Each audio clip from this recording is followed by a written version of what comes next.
అద్భుతంగా నిర్వహిస్తున్నటువంటి మాజీ మంత్రివర్యులు మన సనత్ నగర్ శాసనసభ్యులు మిత్రులు తలసాని శ్రీనివాస్ యాదవ్ గారికి, కార్యక్రమానికి ముఖ్య అతిథిగా విచ్చేసిన మన పార్టీ కార్యనిర్వాహక అధ్యక్షులు గౌరవనీయులు కేటీఆర్ గారికి, అదేవిధంగా శాసన మండలిలో మన ప్రతిపక్ష నాయకులు గౌరవనీయులు మధుసూదనాచారి గారు, శాసన మండలి కౌన్సిల్ డిప్యూటీ చైర్మన్ గారు బండా ప్రకాష్ గారు, మరి మాజీ మంత్రివర్యులు మహమూద్ అలీ గారు, రవిచంద్ర గారు, శ్రీనివాస్ గౌడ్ అన్న గారు, సత్యవతి రాథోడ్ గారు, రవీందర్ అన్న గారు, కవిత గారు, చంద్రశేఖర్ రెడ్డి గారు, నవీన్ రెడ్డి గారు, కాలేరు వెంకటేష్ అన్న గారు, వేదిక మీద ఉన్న పెద్దలు, మరి మన కేసీఆర్ గారి జన్మదిన వేడుకలను ఇంత అద్భుతంగా జరుపుకోవడానికి వచ్చినటువంటి బీఆర్ఎస్ కుటుంబ సభ్యులకు, మీడియా మిత్రులందరికీ పేరు పేరున నమస్కారం తెలియజేస్తా ఉన్నా.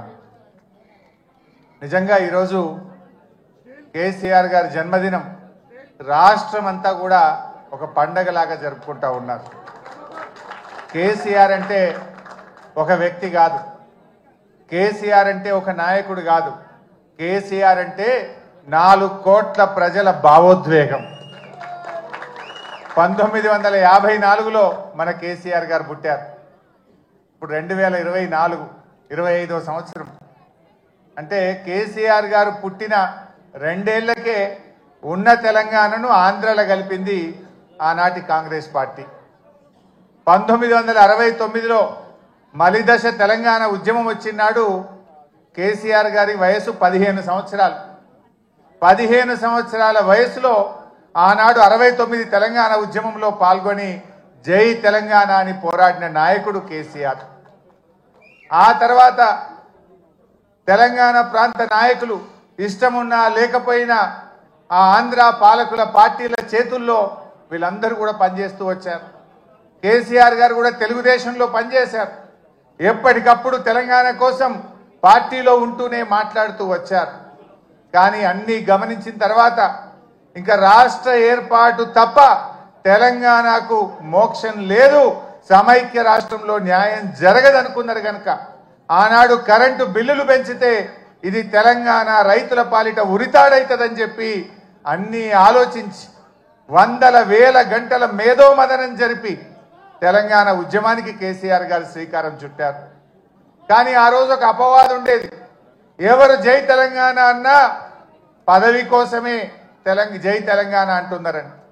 69కి 2001 మధ్య అనేక మంది నాయకులు జై తెలంగాణ అని ఉద్యమాన్ని ప్రారంభించుడు, పదవి రాగానే మధ్యలో వదిలిపెట్టుడు.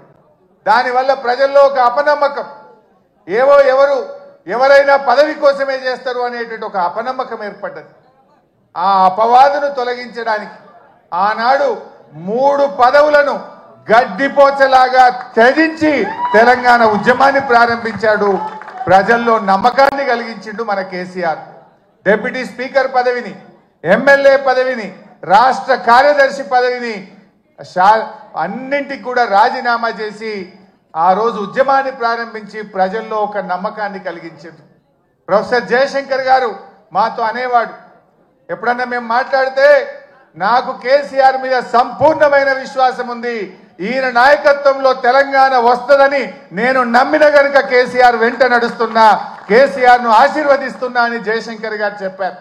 అంటే అట్లా జయశంకర్ లాంటి ఎంతో మంది మేధావులు కేసీఆర్ గారి మీద విశ్వాసంతో వారితో కలిసి నడిచిండ్రు. ఆ నమ్మకాన్ని కూడా కేసీఆర్ గారు నిలబెట్టిండ్రు. మనకు తెలుసు, నా అదృష్టం 2001 నుంచి కూడా కేసీఆర్ తో పనిచేసే అదృష్టం నాకు దొరికింది. నేను చూసేవాడిని కేసీఆర్ ఎంత మదన పడేవాడో, ఎంత బాధపడేవాడో దగ్గరగా చూసేవాడిని. కొంతమంది కేసీఆర్ గారి మీద వ్యక్తిత్వ హననానికి పాల్పడేవారు. రకరకాలుగా ఆయనను ఎన్ని రకాలుగా బదనాం చేసేవారంటే, ఒకడైతే ఇక బీమార్ అయింది, ఇక లేస్తనే లేడంటాడు, ఇంకోటి అంటాడు. ఎన్ని రకాలుగా వేధించినా, బాధ పెట్టినా, వ్యక్తిత్వ హననానికి పాల్పడినా మొండి ధైర్యంతో ఆయన పోరాటం చేసిండు, తెలంగాణ వైపు అడుగులు వేసిండు. That is KCR. ఎక్కడ బాధపడ్డా, కుంగిపోయినా, వెనకడుగు వేసిన, పదవులకు ఆశపడినా ఇవాళ మనం తెలంగాణలో ఉండేవాళ్ళం కాదు.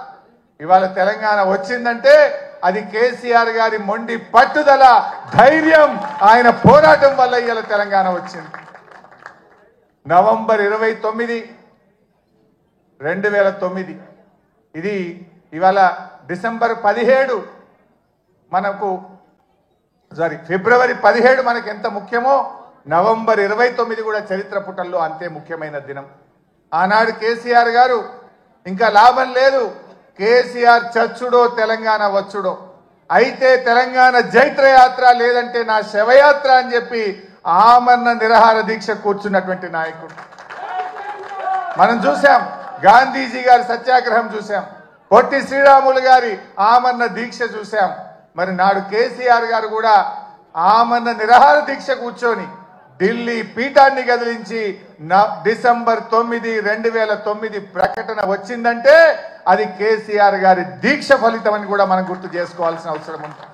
నిజంగా ఆయన ఆ రోజు దీక్ష పూనుకోకపోతే ఇవాళ తెలంగాణ ప్రకటన వచ్చేదా? ఎవడెవడో ఏదో మాట్లాడుతున్నాడు. ఆ రోజు చిదంబరం గారు నాకు బాగా గుర్తు, కేటీఆర్ గారు, మా మధుసూనాచారి గారు, జయశంకర్ గారు అందరం కూడా అక్కడే ఉండేవాళ్ళం. చిదంబరం గారు ఫోన్ చేసి ఢిల్లీ నుంచి కేసీఆర్ గారు దీక్ష విరమించండి, మేము తెలంగాణ ప్రక్రియ ప్రారంభిస్తామన్నారు. మీ మాటలకు మేము మోసపోం. మీరు స్పష్టంగా ఢిల్లీ నుంచి తెలంగాణ రాష్ట్ర ఏర్పాటు ప్రక్రియ ప్రారంభిస్తున్నామని స్పష్టమైన ప్రకటన కేంద్ర ప్రభుత్వం నుంచి చెప్తే తప్ప నా దీక్ష విరమించను అని చెప్పి కేసీఆర్ గారు చెప్పింది. అప్పటికి 11 రోజులైంది.